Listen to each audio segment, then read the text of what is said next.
Hi guys! Good morning! And welcome sa panibagong araw dito sa aming bahay! Weekend na, and for today's video, samahan niyo akong maglinis ng aming bahay. Pero disclaimer lang, medyo magulo tong video kasi ako lang mag-isa yung nagvi-video dito. Later on, isi-share ko sa aming TikTok shop kung ano yung ginagamit kong device para mukhang sumusunod-sunod sa akin yung video kahit wala namang nag-video. So, keep on watching. Pagtyagaan nyo na guys. At dahil nga medyo umayos-ayos na yung pakiramdam natin, ito nga at nagbaligtad na naman tayo ng bahay. Gloomy nga yung weather ngayon at ang sarap lang talagang magpahinga, mahiga at matulog, pero naisip ko, ang tagal na rin pala nung last ako nakapag general cleaning ng bahay, kaya naman ito ngayon, gagawin na natin ang paglilinis at pagpapalit ng mga kortina at ang pag-general cleaning, kaya samahan niyo ako. Nag-start lang tayo dito sa kusina, nilinis lang natin itong mga hugasin dito. At syempre, hindi kompleto ang paglilinis kung walang background music. At ayan nga, papasukin na natin ang GOT7 at GFriend. Ito nga pala ang alaala ng aking high school and college days. Syempre, favorite ko yung dalawang K-pop group na yan. Kaya naman, mas ganado ako maglinis kapag may pasayaw-sayaw pa. At dahil nga wala si Hobby, magugulat na naman siya sa bahay pagdating niya. Well, hindi naman na rin bago sa kanya kasi lagi naman talaga siyang dumarating na malinis ang bahay. And solo flight na naglilinis, well, mas gusto ko naman rin talagang naglilinis mag-isa. Ako kasi yung tipo ng tao na mas more on do it on my own. Ayoko talaga masyado na nag-uutos kasi gusto ko pulido and ako talaga yung gumagawa. After nga sa kusina, nag-start naman na ako dito sa kwarto namin maglinis. So, nag-start lang ako magwalis, mag-map, eto magtanggal ng mga bedsheet para palitan na rin. Ako kasi yung tipo ng tao na palit ng palit talaga ng bedsheet. Minsan 1 week or kapag medyo tinamad every after 2 weeks, pero hindi tumatagal yung bedsheet namin ng 1 month. Gusto ko kasi talaga laging bago at kapag feeling ko marumi na, nagpapalit rin talaga ako agad.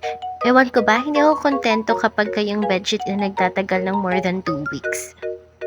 Yan, at almost done na nga itong pagpapalit natin ng bedsheet. Isa nga ito sa mga favorite ko sa bedsheet namin, itong Dreamcatcher. And shout out nga pala kay Ange kasi sa kanya ko kinuha itong mga bedsheet namin, yung mga paninda niya sa online. Quality talaga. And share ko lang rin guys, since laging lumalabas sa feed ko yung wedding ni Kat and ni Joel, so somebody posted, eto, true love doesn't wait for age, it waits for readiness. Hindi lahat ng bata ay padalos-dalos. Hindi lahat ng matatanda ay handa. Because love is not about age, it's about choice. Sa dami ng kabataan ngayon na takot sa commitment, nakakatuwang makita ang dalawang pusong pinili ang isa't isa, buong buo, walang takot, walang pagdududa. They remind us that love doesn't have to be perfect to be real. Love isn't always about long timelines or perfect timing. Sometimes it's about two people who simply know they've found home in each other and they choose to grow together. And I realize ko lang din na you can be young and still choose wisely. You can commit even if the world tells you not to. And you can prove that love, when rooted in friendship, respect, and faith, can flourish at any age. Yung story kasi ni Jovel and Kath is halos hawig din sa aming mag-asawa. So now that we are in our married life, hindi naman kami nape-pressure or nagmamadaling magka-baby dahil magsi 6 months pa lang din naman since kinasal kami.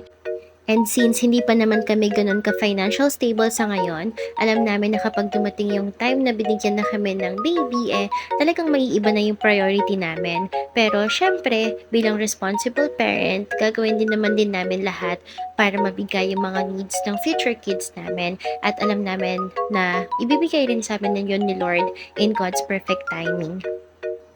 For now, ine-enjoy na muna namin mag-asawa yung time na kaming dalawa lang kasi alam namin na ito yung time na mamimiss namin kapag meron na kaming kids. And we're forever grateful.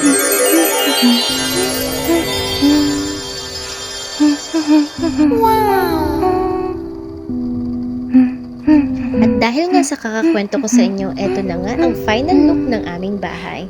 Charan! Napakalinis na. Ang sarap ng magpahinga nito after.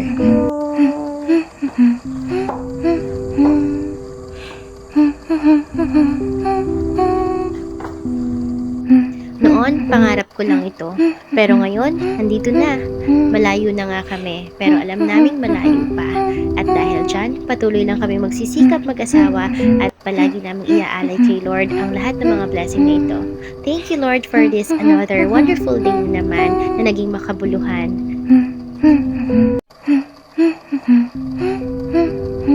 That's all for today's video. Thank you for watching, guys. Bye!